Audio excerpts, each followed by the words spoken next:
Sign the papers or walk away with nothing. Those were the words my own son spat out, shoving a document across the table where I'd spent countless nights sewing so he could grow up. But what he didn't know was that I held a secret that would change everything. Hit that notification bell so you never miss a story worth remembering. 62 years of life. 62 years of waking before the sun to make watered-down coffee, stretching beans like a miracle, turning fabric scraps into clothes and hope into reality.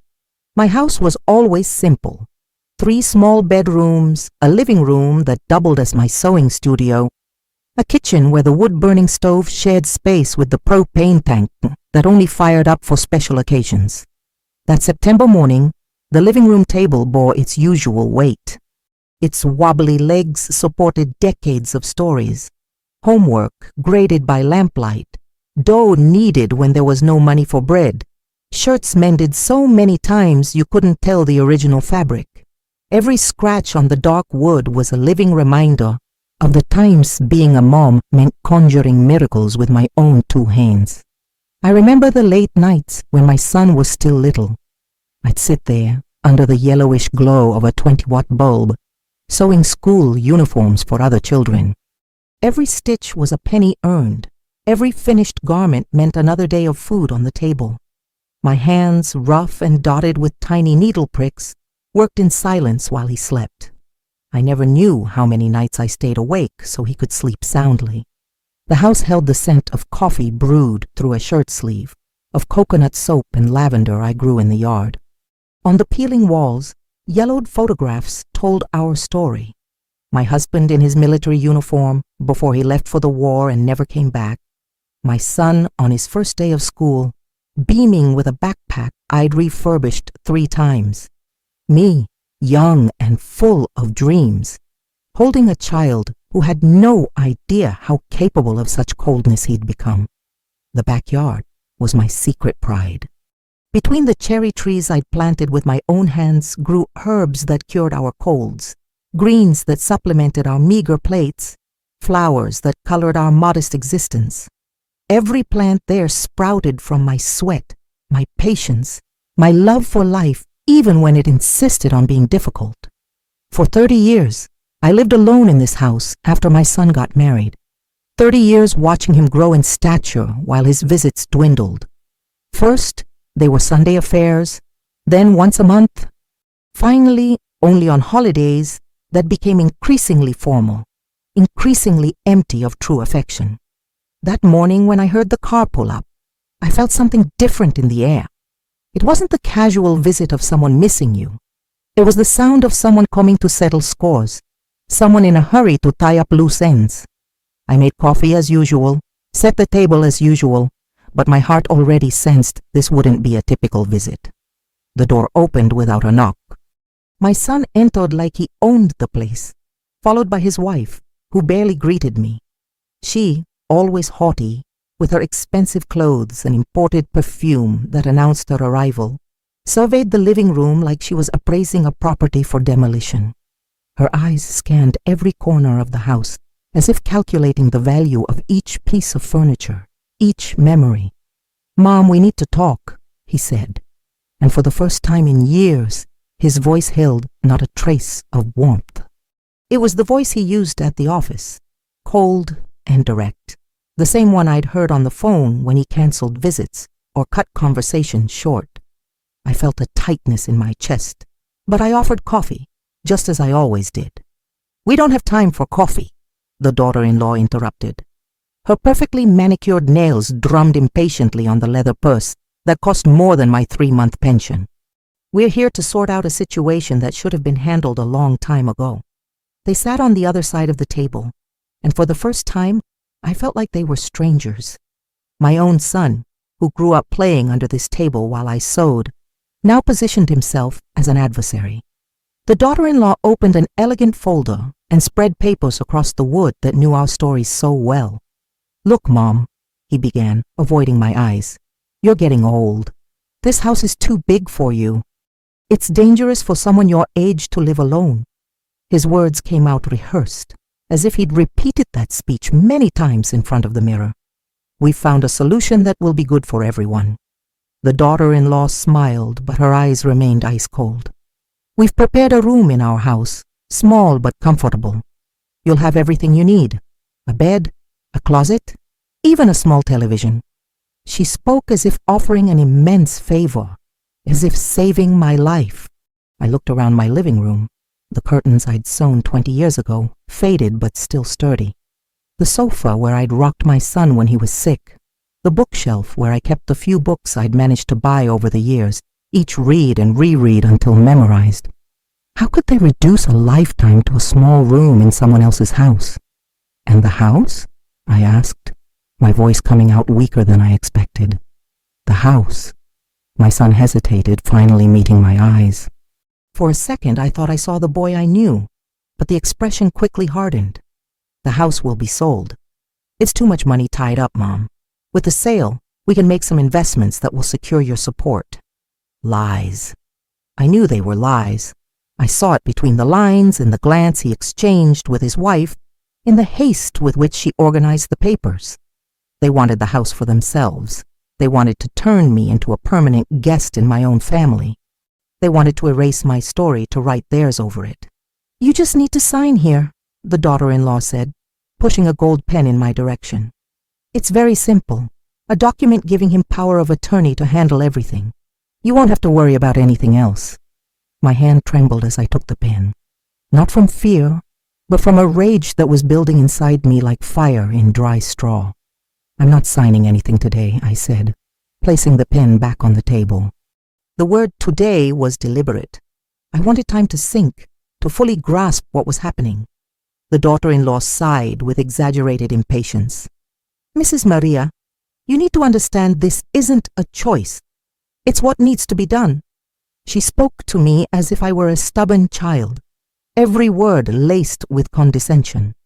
"Mr. Lawyer has already explained everything to us. Someone your age, alone, unable to manage a property.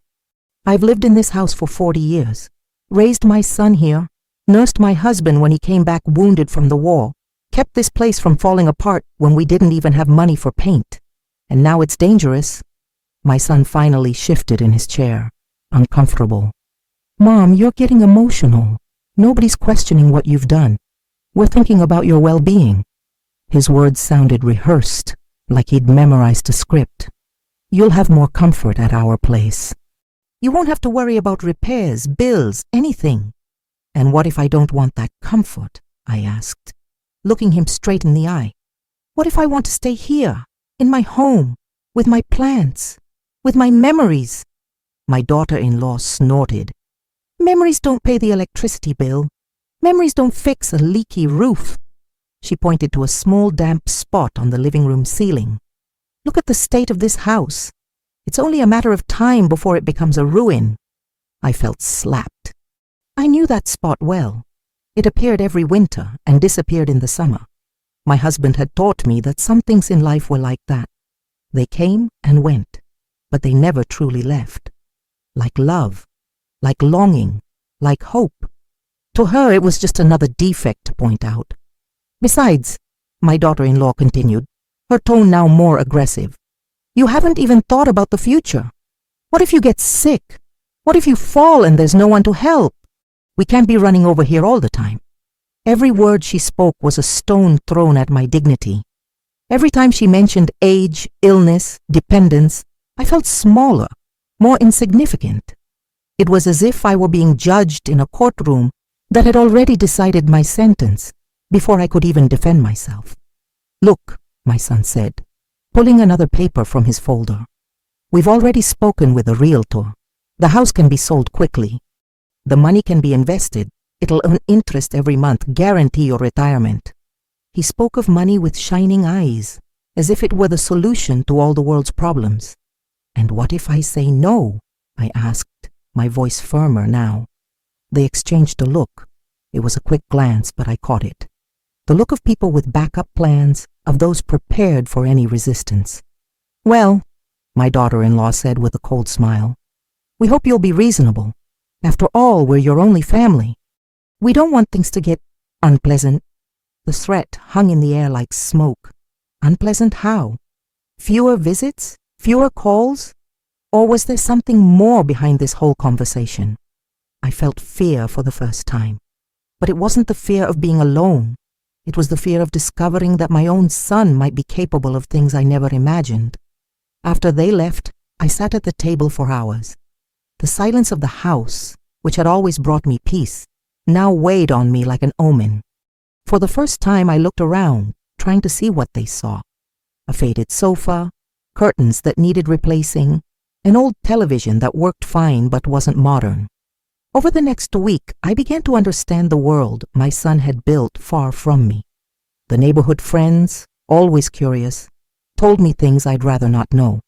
He had a large office downtown, an imported car, a house with a pool in the most expensive neighborhood. My daughter-in-law frequented a country club, spas, fancy restaurants. They traveled to Europe every year. "He's really made a fortune, your boy," said Mrs. Carmen, the neighbor who had known our family since we moved into the neighborhood. But wealth that doesn't visit its mother isn't true wealth, it's a curse. I started to understand why the visits had become so infrequent. It wasn't just lack of time, it was shame. Shame of the simple house, of the mother who had worn the same clothes for years, of the humble past that didn't fit the new image they cultivated. I had become an embarrassment, an inconvenient reminder of times they preferred to forget. On their second visit, they came with an escort, a man in an elegant suit who introduced himself as a lawyer. He spoke a language full of technical terms I didn't understand, but the message was clear. I had no real choice. According to him, a person my age, with no other relatives, without solid financial means, would easily be considered incapable of managing their own assets. "It's a simple procedure," the lawyer explained, with the forced patience of someone who repeats the same conversation multiple times a day. "We obtain a medical report attesting to your frailty, a few neighbors testify about your loneliness, and the judge authorizes the transfer of assets to your son. It's for your own good." The word frailty hurt me more than any insult. Me, who carried a propane tank on my back, who climbed onto the roof to check for leaks, who cultivated an entire garden by myself. I was frail. Or was the frailty they saw merely a reflection of the simple life I chose to live? "Naturally," the lawyer continued, "your son will be responsible for all your needs. Housing, food, medical assistance. You'll be taken care of without having to worry about anything." Taken care of. The phrase sounded like a prison sentence. To be taken care of meant losing the right to decide when to plant, when to harvest, when to open the windows, when to receive visitors. It meant trading my freedom for the security others deemed necessary for me. During that meeting, I looked at my son with different eyes. He didn't participate much in the conversation. He just nodded when the lawyer explained the procedures. Sometimes he glanced at me sideways, and I tried to find in his face the boy who once clung to my neck and said that when he grew up, he'd buy me an even bigger house. But that boy had disappeared. In his place was a man who calculated my life on spreadsheets, who had turned our history into a problem to be solved. A man who had learned that love can be outsourced, that responsibilities can be delegated, that memories can be archived like old papers. When they left more papers on the table. Forms to sign, documents to provide, deadlines to meet. It was as if my entire life had been transformed into bureaucracy, into an administrative process where I was just another number. I couldn't sleep that night. I walked through the house, touching each piece of furniture, each object, as if saying goodbye. In the bedroom, I opened the closet and looked at the hanging clothes, simple dresses but clean and well cared for. In the back, behind the Sunday shoes, was the box that held my real life. It was an old shoebox, yellowed with age, with a faded ribbon still tied around it. Inside, she found the documents that truly mattered. Her marriage certificate, yellowed but legible. Her husband's death certificate, mortgage payment receipts, some with shaky handwriting but a firm signature. And, at the very bottom, a letter he'd written before leaving for his final military deployment. She sat on the edge of the bed, and carefully opened the letter. The paper was brittle, but the words were still clear. My dearest wife, if anything happens to me, everything we've built is rightfully yours. Our home, our land, our dreams, it all remains for you to care for. You are stronger than you imagine, and our family will always be safe in your hands. Her husband had been right about many things, but especially about one. She was stronger than she imagined. She spent the rest of the night reminiscing. She remembered when her son had pneumonia at 8 years old. The doctors said he needed expensive medicine, treatments our money couldn't cover. She sold her wedding ring, pawned the few valuables they owned, and worked sewing until her hands bled. But he got better.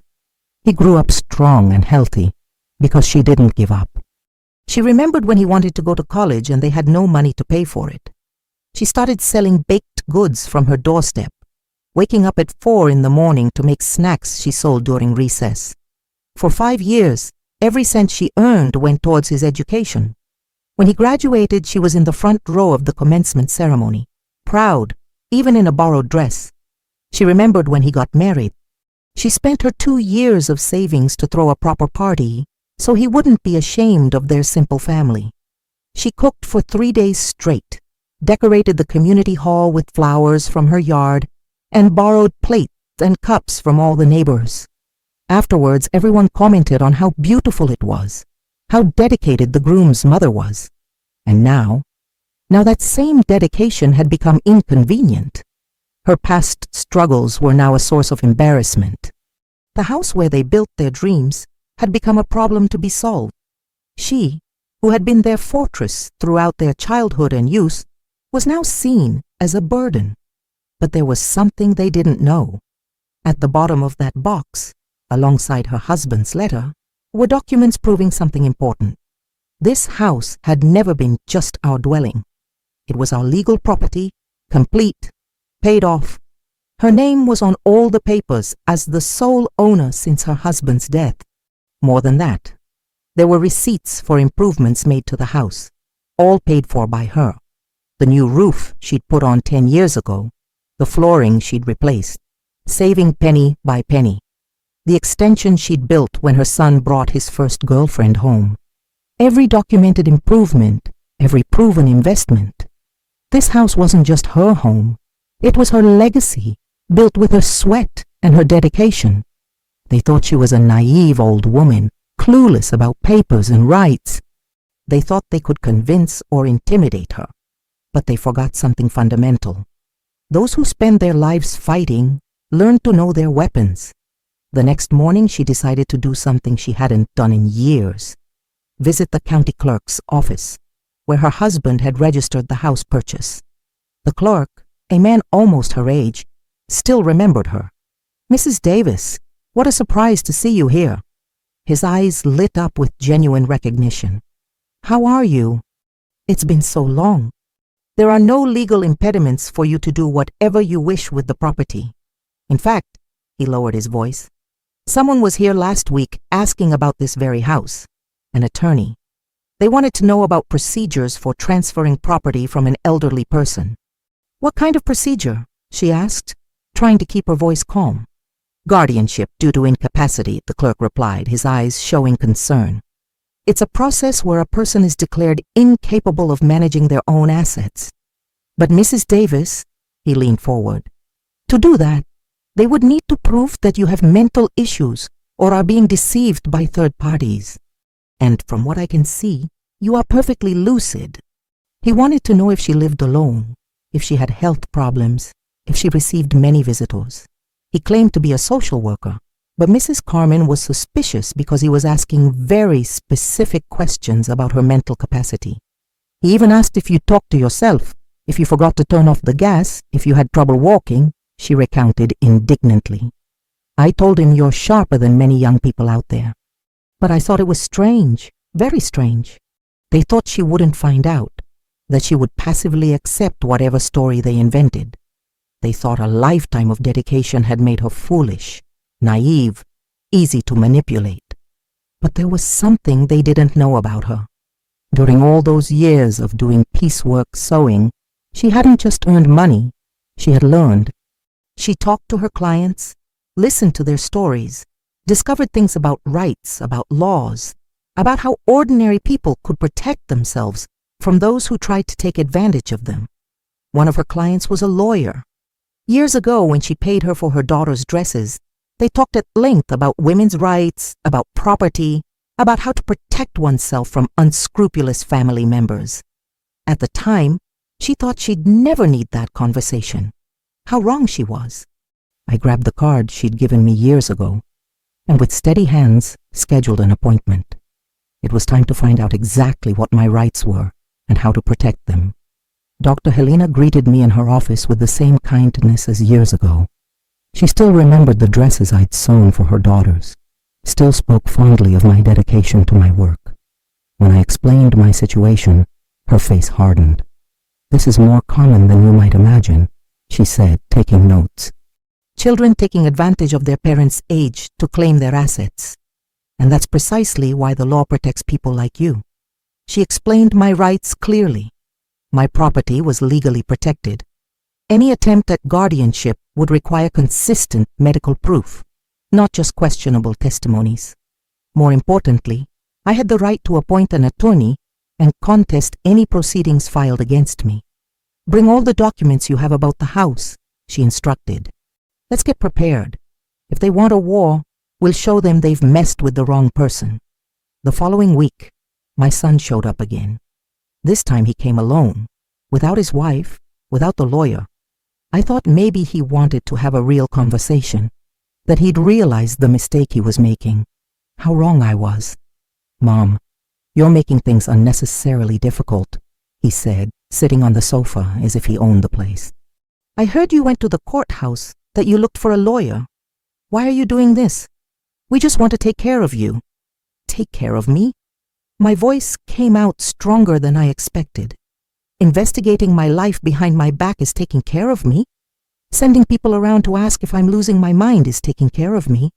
He seemed surprised I'd found out, but quickly regained his composure. "Mom, you're getting paranoid. Nobody investigated anything. We just made some inquiries about the best way to ensure your safety." "Lies!" I slammed my hand on the table, and he flinched at my firmness. "I know everything. I know about the guardianship petition. I know about the questions in the neighborhood. I know you were already planning to get me out of my house before even talking to me." For a moment, I saw an expression on him I hadn't seen since he was a child. Guilt. But it lasted only seconds before he put back on the mask of someone who was in the right. "All right, Mom. Since you found out, let's talk plainly." He stood up and started pacing the room. "This house is worth a lot of money. A whole lot. The neighborhood has appreciated, and keeping a property like this idle is a waste. With the sale, we can invest in something that yields more, secure your future." "My future?" I laughed, but it was a bitter laugh. "My future is a tiny room in your house, dependent on your wife's good graces. It's better than staying here alone, with no one to look after you when you need it." His voice was becoming impatient, like a child who couldn't get the toy they wanted. "And who said I need someone to look after me?" I stood up too, and for the first time in years, I felt taller than him. "Who said I can't decide about my own life?" "Mom, you're 70 years old." 62, I corrected firmly, "and in full mental and physical capacity. I don't need guardianship, I don't need protection, and I certainly don't need a son who treats me like a burden." He stopped pacing and stared at me.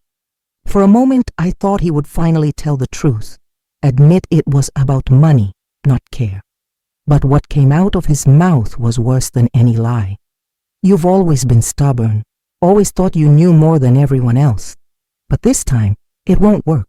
With or without your signature, we'll get what's necessary. You have no choice." The threat echoed in the room like a gunshot. My own son, the boy I'd raised with so much love, was openly threatening me. In that moment, something broke inside me. Not my strength, but the last hope that there was still a bit of the son I knew left in him. "Get out of my house," I said, my voice low but firm as rock. "Now." "Mom, get out!" I yelled for the first time in decades. And don't come back until you remember I'm your mother, not your enemy." After he left, slamming the door shut, I stood motionless in the living room for a long time. But I wasn't broken. I was determined. For the first time, I saw the situation with complete clarity. This wasn't a family disagreement, but an attempted theft disguised as care. The next day, Dr. Helena came to my house to see the property in person and better understand the case. When she arrived, she found Mrs. Carmen, Mrs. Socorro, and Mr. Joaquim gathered in my living room. News of the argument had spread through the neighborhood, and my neighbors had come to offer support. "Doctor," said Mrs. Carmen, adjusting her shawl on her shoulders, "this woman here raised her son from scratch. She worked from sunup to sundown to get that boy educated. And now he wants to take her house? This can't stand." Mr. Joaquim, who had known our family since we moved into the neighborhood, told the lawyer stories I had forgotten. How I used to climb on the roof to fix leaks when I didn't have money for a handyman. How I grew vegetables in the yard to supplement our meals. How I never let my son go without anything, even when it meant I went without myself. Once, recalled Mrs. Socorro, she fainted at church from working so hard. She'd spent 3 nights in a row sewing a wedding dress to earn money for the boy's medicine when he was sick. When she woke up, the first thing she asked was if the medicine had been bought. Dr. Helena listened intently, taking notes. When the neighbors finished speaking, she turned to me. "Mrs. Maria, with witnesses like these and the documents you have, any guardianship attempt will be easily contested. But I need to ask you a difficult question. Are you sure you want to proceed? Suing your own son is not an easy decision." I looked at the faces around me. Simple people like me, who knew the value of a life dedicated to family. People who understood that dignity isn't measured in money, but in character. People who saw me for who I truly was, not as a problem to be solved. "Doctor," I replied with a firm voice, "I'm not going to sue my son. I'm going to defend myself against him. It's different." She smiled and closed her notebook. "Then let's prepare your defense. And I can assure you, it will be solid as a rock." That afternoon, after everyone had left, I received an unexpected call. It was Marcela, an old client for whom I'd sewn clothes for years. She had moved to another state, but had heard about my situation through Mrs. Carmen. "Mrs. Maria," she said, her voice emotional, "you saved my marriage once. Remember? When my husband lost his job and we didn't even have money for the kids' clothes? You sewed everything for us, practically for free, and let us pay it off over a whole year." I remembered it perfectly. Her husband had been out of work for months, and she needed clothes for her daughters to go back to school. I sewed them uniforms, dresses, even mended shoes for the girls. I never charged full price, because I knew how hard things were for them. "Well," Marcella continued, "I own a clothing boutique here in Chicago now.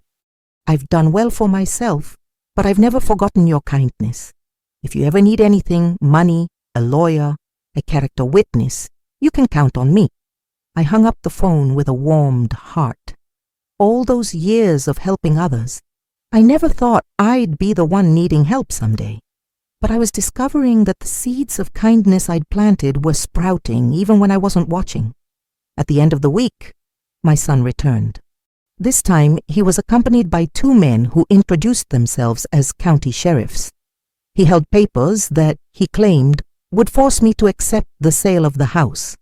"Mom," he said, not meeting my eyes, "we got a court order. You're going to have to cooperate whether you like it or not." But when the sheriffs examined the documents Dr. Helena had prepared, their expressions changed completely. One of them took out his cell phone and made a quick call. Then he turned to my son.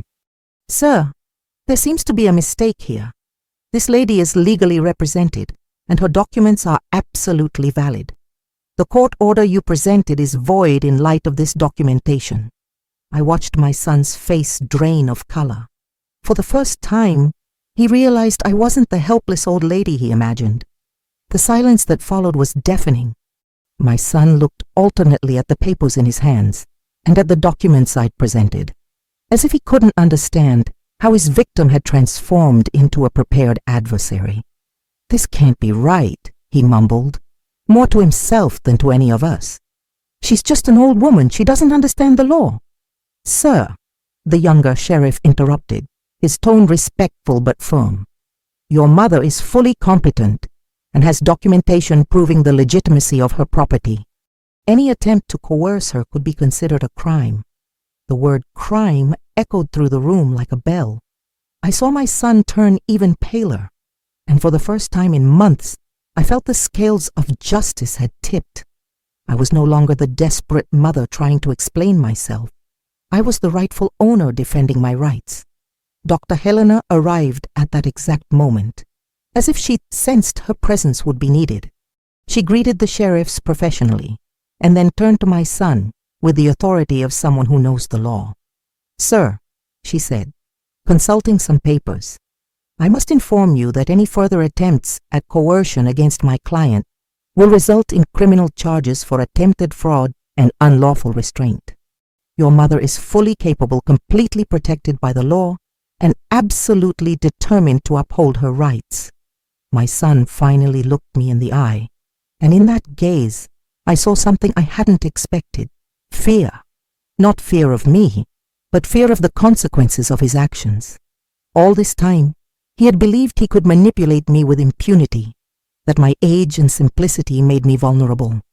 He was now discovering he had completely underestimated the strength that a lifetime of struggles can build. Mom, he tried, his voice attempting to sound conciliatory. I think there's been a misunderstanding. We never wanted to force anything. We just wanted to make sure you were safe. The misunderstanding, I replied, surprising myself with the firmness of my own voice, was you thinking you could erase my history, that you could turn a lifetime of dedication into incapacity, that you could trade my love for convenience. My daughter-in-law, who had stayed in the car during the entire confrontation, finally entered the house. Her eyes swept across the room, now filled with people supporting me, the documents scattered on the table, the sheriffs clearly on my side. Her expression showed barely disguised desperation. Fine, she said, trying to regain control of the situation. If you don't want our help, that's your problem. But don't come crying later when you get sick and have no one to care for you. I have people who care for me, I responded, looking at Mrs. Carmen, who was holding my hand, at Mr. Joaquim, who stood firm beside me, at Dr. Helena, who defended me as if I were family. I have a real family, one that chose me not out of obligation, but out of affection. The words left my mouth before I could even think them, but the moment I said them, I realized their profound truths. Family isn't just blood, it's choice, it's care, it's presence. And I had more real family in that room than I'd had in years of my son's perfunctory visits. The sheriffs departed after confirming I was safe and legally protected. Dr. Helena organized the papers and explained the next steps. Everything was documented. Any further attempt at coercion would be a crime. My rights were protected. When we were alone, my son, his wife, and I, the weight of years of silence finally broke. You know, I said, looking directly into his eyes, for all these years, I thought I'd failed as a mother, that I hadn't managed to teach you enough values. But now I realize I taught you everything I could. What you chose to do with those lessons was your decision. I saw tears welling up in his eyes, and for a moment, I thought he would finally acknowledge his mistake. But his wife pulled his arm and whispered something in his ear. The tears dried, and his expression hardened again. All right, Mom, he said, moving towards the door. You've made your choice. I hope you're happy with it. They left without looking back, and for the first time in months, I felt completely at peace. 3 months passed since that day. 3 months of silence from my son, but of a peace I hadn't felt in years. My house remained the same, simple, welcoming, full of memories. But something had profoundly changed. I had changed. The shoebox didn't go back to the bottom of the closet. It stayed on the living room table, open, with all the documents organized and in plain sight. Not out of distrust, but as a reminder that my story has value, my rights have strength, my life has importance. Mrs. Carmen now comes over for coffee every morning. Mr. Joaquim fixed the gate that had been sticking for months. Mrs. Socorro brought me flower cuttings that we planted together in the yard. Marcella came to visit from Chicago, bringing her daughters, now young women who fondly remembered the clothes I'd sewn for them when they were little. My house became the neighborhood hub, not because I was lonely and needed company, but because I discovered I had so much to offer. My stories, my experience, my lap still available for anyone who needed it. Kids come to play in the yard, young moms ask for advice, neighbors bring over sewing projects they can't tackle. I realized that all those years spent waiting for my son to visit, I'd forgotten to live my own life. I'd become a prisoner of longing, held hostage by the hope of being recognized by someone who no longer saw me. But now, at 62, I was rediscovering the joy of being useful, of being loved, of being seen. One afternoon, Dr. Helena came for a social call. We had coffee in the backyard, under the shade of the old apple tree I planted 20 years ago. She told me that cases like mine were more common than I imagined, but that few ended with such a clear victory for the older person. "Do you know why you won?" she asked, fiddling with a fallen apple. "Because you had the right paperwork," I guessed. "Not just that. You won because you never gave up on yourself, because you prepared, because you sought help, because you didn't accept being seen as a victim." She took a bite of the apple and smiled. "You fought not just for the house, but for your dignity, and that makes all the difference." I grabbed a piece of paper and a pen. It was time to write my own will, not what others wanted me to sign, but my true wishes. I'd leave the house to Mrs. Henderson, who looked after me when no one else did. The savings I'd managed to put together would go to Marcella, to help other women facing difficulties. And for my son, if he ever returned, I'd leave only a letter explaining that true love isn't imposed, it's offered. Today, when I run my hand over the seeds I plant in the yard, I feel like I have everything I need. The real inheritance isn't what's registered with the county clerk, but what you sow with love and harvest with dignity. I discovered that a simple life, lived with integrity, is worth more than all the riches in the world. If they ever tried to erase your story with a pen, remember, your value doesn't fit into wills. The seeds of love you've planted, the examples you've left, the strength you've shown, no one can steal that. That's an inheritance that transcends papers and lasts forever. The house is mine, but more importantly, I am mine, and that's the only possession that truly matters. If this story touched your heart, subscribe to the channel and share it so more people can hear what should never be forgotten.